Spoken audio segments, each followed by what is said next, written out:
So this week on LinkedIn, I got a question from Hannah, which by the way, I get a lot of questions on LinkedIn and I love them. Everybody send me your questions. Usually they're like, hey, here's a question for you. Hey, here's a question for you. This was the first one. She's like, here's a question I want you to use on this week on LinkedIn. And I was like, oh. Oh, nice.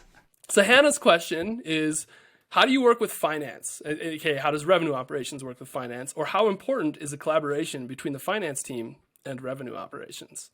Oh, so important. Oh my God, so important. Like, honestly, that is like one of the first things, not even just revenue operations, like demand gen, right? Like, one of the first things that I like to do when I go into a new company is become friends with the CFO.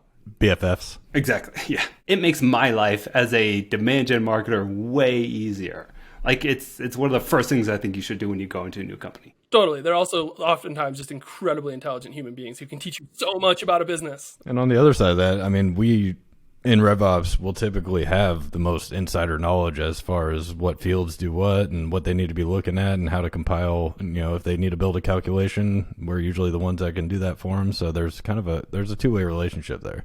Yeah, totally. I think that's good to highlight to actually get to answer the question. Like, first off, the importance through the roof. Like 10 out of 10, one of the most important relationships at revenue operations and finance. Hugely important.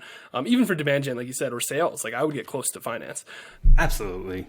And then to your point, Jonathan, yeah, like one of the ways you'd work with them is helping them identify where to capture data and helping set things up so that they get the reporting that they want right out of the systems, because that's super important for them. The other piece is reconciling all of it. It's so important that you sit down with finance. I mean, with our finance team 1 to 2 times a week minimum and go through data and just reconcile financial numbers across opportunities and across their bookkeeping and all of the above. Because otherwise what happens is when we go to like present to a board or go to talk to investors or even just present numbers to our CEO, I roll up, here is what, we booked this quarter in revenue, and finance rolls up a different number. And then we all look like idiots.